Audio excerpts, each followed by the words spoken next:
నేను ఒక 10 నిమిషాలు 15 నిమిషాలు మాత్రం పంచుకుంటాను. ఆల్రెడీ నేను ఐరాల ప్రాంతంలో ఒక గంట సేపు మాట్లాడాను. ప్రియమైన దేవుని ప్రియులారా, మరి ఈ 2026వ సంవత్సరం చూడడానికి దేవుడిచ్చిన ధన్యతను బట్టి, ఆయుష్కాలాన్ని బట్టి, ఆరోగ్యాన్ని బట్టి మరొకసారి దేవునికి వందనాలు చెప్తూ మీ అందరికీ నూతన శుభాకాంక్షలను తెలియపరుస్తూ ఉన్నాను. హల్లెలూయా, హల్లెలూయా. మరి మనకు చక్కటి వాగ్దానాన్ని ప్రభు మనకు ఇచ్చాడు. ఏమంట? మత్తయి సువార్త 6వ అధ్యాయం 13వ వచనములో, నేను ఎక్కువ ప్రసంగం చేయాల, చదవండి. మత్తయి సువార్త 6వ అధ్యాయము 13వ వచనములో 33లో ఏం రాయబడింది? కాబట్టి మీరు ఆయన రాజ్యమును నీతిని మొదట వెదుకుడి, అప్పుడు అవన్నీ మీకు అనుగ్రహింపబడును. ఆమేన్, హల్లెలూయా. అప్పుడు మీకు అన్నీ అనుగ్రహింపబడును. ఆహారమా, వస్త్రమా? దేవుని ప్రియులారా, ఒకేలా ఆహారంతో ఆకలి దప్పులతో ఉన్నారా? వస్త్రహీనతతో ఉన్నారా? వ్యాధితో ఉన్నారా? బలహీనతతో ఉన్నారా? సొమ్ముసిలిపోయారా? అప్పు సమస్యలో ఉన్నారా? దిగజారిపోయారా? ఎప్పుడైతే ఆయన రాజ్యాన్ని, ఆయన నీతిని మీరు వెతుకుతారో అప్పుడు మీకు ఏదేది కావాలో సమస్తమును దేవుడు మీకు అనుగ్రహించుచున్న దేవుడుగా ఉన్నాడు. నేను ఇక్కడ వచ్చి కానుకలు అర్పించి, దేవుని ప్రియులారా, నేను వాగ్దానాన్ని తీసుకున్నప్పుడు, దేవుని ప్రియులారా, ఇక్కడ మనం చూస్తున్నాం సంఘానికి మత్తయి సువార్త 6వ అధ్యాయం 33లో, కాబట్టి మీరు ఆయన రాజ్యమును నీతిని మొదట వెదకండి, అప్పుడు అవన్నీ ఇవ్వబడును, ఇస్తానన్నాడు. రెండవది చూస్తే నాకు ఇచ్చినటువంటి ప్రామిస్, వాగ్దానము ఎహెజ్కేలు గ్రంథం 36:11లో, మునిపిటి కంటే అధికమైన మేలు మీకు కలుగు చేస్తాను. 2025 సంవత్సరంలో కంటే ఈ 2026వ సంవత్సరంలో అధికమైన పరిచర్యలో మేలులు చేయబోతాడు. కుటుంబములో, పరిచర్యలో దేవుడు గొప్ప మేలును ఆయన చేయబోతాడు. ఎప్పుడంటే ఆయన రాజ్యమును, ఆయన నీతిని మనము వెతికినప్పుడు గొప్ప మేలులు, రెండంతల మేలులు ఆయన చేయబోతాడు. యెహోషాపాతు రాజు యూదా వారికి, యెరూషలేము వారికి ఒక మాట చెప్పాడు. ఈ 3 విధములైన గుంపుకు భయపడొద్దండి, ధైర్యంగా ఉండండి. ఆయన ఒక్క మాట చెప్పాడు. ఏమి మాట అంటే, నా మాట నమ్మండి. హల్లెలూయా. మరి 2 దినవృత్తాంతములు 20వ అధ్యాయములో, ప్రియమైన దేవుని బిడ్డలారా, 20వ వచనములో ఆయన అన్నాడు, మీరు చదివితే, అంతటా వారు ఉదయమున లేచి తెకోవా అరణ్యమునకు పోయిరి. వారు పోవచ్చుండగా యెహోషాపాతు నిలబడి, యూదావారులారా, యెరూషలేము కాపురస్తులారా, నా మాట వినుడి. ముందు యెహోషాపాతు రాజు మాట వినండి. అది ఏమి మాట? అది యెహోవా మాట. యెహోవా దేవుడు ఏమి చెప్పుచున్నాడో అలాగూ ఆయన మాట వింటే, రెండవది ఆయన చెప్పుచున్నాడు. ఏం చెప్తున్నాడు? నా మాట వినుడి, మీ దేవుడైన యెహోవాను నమ్ముకొనండి. హల్లెలూయా. యెహోషాపాతు చెప్పే మాటను వినండి, మరి యెహోవాను నమ్ముకొనండి. అప్పుడే మనం విన్నాం, నమ్ముట నీ వలనైతే నమ్మువానికి సమస్తము సాధ్యం. నేను ఎక్కువసేపు మాట్లాడలేను గనుక, దేవుని ప్రియులారా, ఆయన మాట వినాలి, ఆయన మనం నమ్ముకోవాలి. ఆయన నమ్ముకోవడమే ఆయన రాజ్యమును, ఆయన నీతిని వెదకడం. 50 సంవత్సరానికి 52 వారాలు. ఈ 52 వారాల్లో దేవుని ప్రియులారా, 2025వ సంవత్సరంలో 52 ఆదివారాలు దేవుని మందిరానికి వచ్చి యెహోషాపాతు రాజు చెప్పినట్లుగా దైవజనులు ద్వారా దేవుడు మాట్లాడే మాటను ఎందరు విన్నారు? ఎందరు విన్నారు? లండన్లో నుండి మన ఇండియాకు వచ్చి మన సంఘ సభ్యులుగాను మనతో కూడా ఉన్నటువంటి జోగేష్ గారు దైవజనులుగా ఉంటూ ఆయన చెప్పిన మాటను బట్టి దేవుని ప్రియులారా, ఎందరూ 52 వారాలు దేవుని మాటలు విన్నారు. ఎందరూ ఆయన నమ్ముకున్నారా అమ్ముకున్నారా? దేవుని ప్రియులారా, ఆయన మాటను విన్నారా విడిచిపెట్టేశారా? హల్లెలూయా, హల్లెలూయా. ఎవరైతే ఆయన మాట, కుమారుడైన యేసుక్రీస్తును మాటను విని విశ్వాసం ఉంచుతారో వారికి నిత్య జీవము.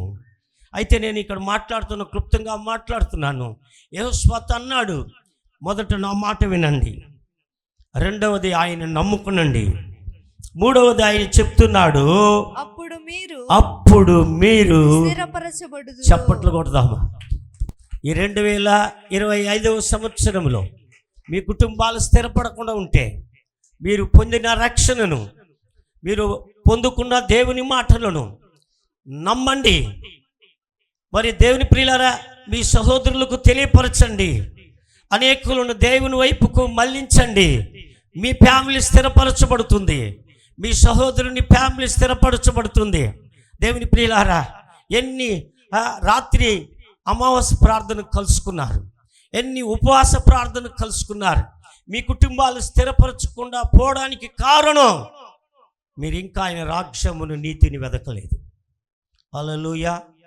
ఇంకా ఆయన రాజ్యాన్ని నీతిని వెదకలేదు. ఇంకా ఆకలి దప్పులతో కూడా ఉన్నారు, ఇంకా ఇబ్బందులతో కూడా ఉన్నారు. నేను ఐరాల ప్రాంతంలో కానుకలు అర్పించి తీసుకున్నప్పుడు నాకు వచ్చినటువంటి వాగ్దానం, ఆ స్థలంలో దేవుని ప్రియులారా, యేషయా గ్రంథంలో ఆయన మరి నాకు ఇచ్చిన వాగ్దానము 54 యేషయా గ్రంథం 10వ వచనములో, పర్వతములు తొలగిపోయినను మెట్టలు దద్దరిల్లినను నా కృప నిన్ను విడిచిపోదు. హల్లెలూయా. నన్ను మాత్రం కాదు, మీరు ఎవరైతే సేవకుల ద్వారా చెప్పే ప్రతి మాట అది సద్దన్న మూట, అది జీవపు బాట, అది రక్షణ మార్గానికి నడిపిస్తుంది. గనుక ఈ సమయంలో దేవుని పరిచర్లో, దేవుని ప్రియులారా, దేవుడు 2026వ సంవత్సరంలో మమ్మల్ని మాత్రం కాదు, మిమ్మల్ని ఒక నదిని మీ వైపుకు తిప్పబోతాడు. ఆ నది మీ వైపుకు మళ్ళిందంటే అది సముద్రంలో పడుతుంది. ఆ సముద్రపు నీళ్ళు అది మంచి నీళ్ళుగా మారబోతుంది. యెహెజ్కేలు ప్రవక్తను దేవుని మందిరానికి ఆత్మ ద్వారా ఆయన నడిపించాడు. దేవుని ప్రియమైన వారులారా, ఒక శరణం మాత్రం పాడదామా. Praise God. నీ కృపలేనిదే నేను బ్రతుకలేనయ్యా, నీ కృపలేనిదే నేను ఉండలేనయ్యా, నీ కృపలేనిదే నేను బ్రతుకలేనయ్యా, నీ కృపలేనిదే నేను ఉండలేనయ్యా. నీ నిలచుటా, నీ నడచుటా, నీ బ్రతుకుటా నీ కృపయేగా. నీ నిలచుటా, నీ నడచుటా, నీ బ్రతుకుటా నీ కృపయేగా. నీ కృపలేనిదే నేను బ్రతుకలేనయ్యా, నీ కృపలేనిదే నేను ఉండలేనయ్యా.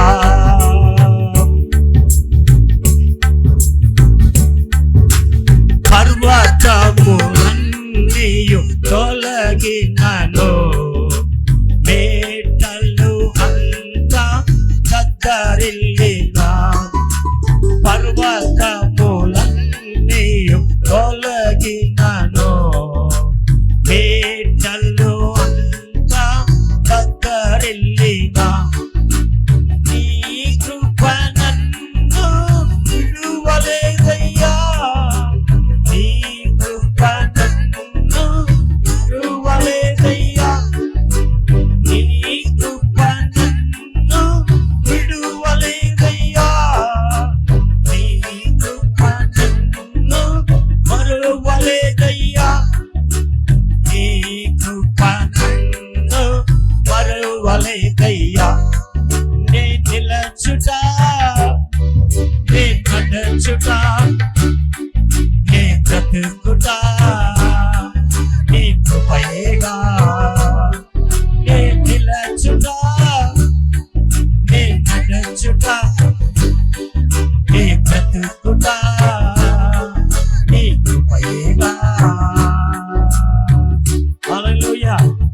హల్లెలూయా. గనుక దేవుని ప్రియమైన దేవుని బిడ్డలారా, సంగమా, నీ సహోదరులకి వెళ్ళి నువ్వు పొందుకున్న రక్షణ వాళ్ళకు తెలియపరిచి 2026వ సంవత్సరంలో ప్రభు సన్నిధిలోకి నడిపించండి. నేను ముగిస్తున్నాను. యెహెజ్కేలు ప్రవక్తను ఆత్మదేవుడు మరి దేవుని మందిరంలోనికి నడిపించి, దేవుని ప్రియులారా 47వ అధ్యాయంలో ముగిస్తున్నాను. 1వ వచనములో నుండి మీరు చదువుకున్నట్లయితే, అతడు మందిరపు గుమ్మమునకు నన్ను తోడుకొని వచ్చెను. మందిరము తూర్పు ముఖముగా ఉండెను. నేను చూడగా మందిరపు గడప క్రింద నుండి నీళ్లు మందిరము యొక్క గడప క్రింద నుండి నీళ్లు ఉబికి తూర్పుగా పారుచుండెను. ఆ నీళ్లు బలిపీఠమునకు దక్షిణముగా మందిరపు కుడి ప్రక్కను క్రింద నుండి హల్లెలూయా. నేను అవన్నీ స్టాప్ చేస్తాను. దేవుడు మీతో కూడా ఉంటాడు. చివరి వాక్యాన్ని మీరు చదువుకున్నట్లయితే, దేవుని ప్రియులారా, దేవుని రాకడ ఆలస్యమైతే వీటిలో నుండి కొన్ని మనం ధ్యానం చేసుకుందాం. ఎప్పుడైతే మనం దేవుని రాజ్యాన్ని, నీతిని వెతుకుతామో, దేవుని మందిరాన్ని వెతుకుతామో, దేవుని మాటలను వింటాము, ఆయన నమ్ముకుంటాము, మన ఫ్యామిలీ స్థిరపరచబడుతుంది. హల్లెలూయా. మన ఫ్యామిలీ తూర్పు తట్టు, పడమర తట్టు, ఉత్తరము తట్టు వ్యాపింపబడుతుంది. ఆయన అంటున్నాడు 9వ వచనములో, ఆయన 9వ వచనములో చెప్తున్నాడు. ఏం చెప్తున్నాడు? 8:8లో చెప్తున్నాడు. అప్పుడు ఆయన యెహెజ్కేలు ప్రవక్తతో ఇట్లా అన్నాడు, ఈ నీళ్లు ఉబికి తూర్పుగానున్న ప్రదేశమునకు పారి అరబాలోనికి దిగి సముద్రములో పడును. అప్పుడు సముద్రపు నీళ్లు మంచి నీళ్ళగును. వడిగా పారు ఈ నది వచ్చు చోట్లనెల్లా జలచరములన్నీ బ్రతుకును. ఈ నీళ్లు అక్కడికి వచ్చుట వలన ఆ నీళ్లు మంచి నీళ్ళగును. గనుక చేపలు బహు విస్తారమైన చేపలు. ఈ 2026వ సంవత్సరంలో లండన్లో ఉన్న జోగేష్ గారికి ఆ నది ప్రభు అయిన యేసు క్రీస్తుగా ఉన్నాడు. ఆయన నది జీవ జలముగా ఉన్నాడు. ఇక్కడున్న ప్రతి బిడ్డల మీదకి ఆ నది ఆ దినములో దేవుని ప్రియులారా, మారా నీళ్లను మధురముగా మార్చిన దేవుడు మీ బ్రతుకులను మధురముగా మార్చబోతున్నాడు. జలరాశులను, విస్తారమైనటువంటి చేపలను దేవుడు 2026వ సంవత్సరంలో మా కుమారుడు చెప్పినట్లుగా 2030 కంతా 30,000 మంది కంటే అత్యధికమైన రకరకాలైన చేపలను సమృద్ధిగా దేవుడు ఇవ్వబోతున్నాడు. ఈ 2026వ సంవత్సరంలో ఈ 1వ తేదీ ఈ ఉదయకాలంలో ప్రభు ద్వారాలను తెరిచేశాడు. తూర్పు దిక్కున ద్వారాన్ని, దక్షిణ దిక్కున ద్వారాన్ని, కడప కింద నుండి ఈ మందిరంలో నీళ్లను ఉబికేటట్లు చేసి ఉన్నాడు. నేను ఆత్మ ద్వారా ఐరాల ప్రాంతం నుండి వస్తున్నప్పుడు, నేను ప్రార్థన చేస్తూ వస్తున్నప్పుడు చూశాను. మీ జీవితాలను దేవుడు అలాగో మార్చబోతాడు. అయ్యా, మీ బ్రతుకులను మార్చబోతాడు. మీ ఒంటరి జీవితాన్ని అనేకులకు ఆశీర్వాదకరంగా మార్చబోతాడు. ఎప్పుడైతే దేవుని రాజ్యాన్ని, నీతిని వెతుకుతున్నారు, ఆయన మాటను వింటున్నారు, ఆయనను నమ్ముతారు, మీరు స్థిరపడతారో.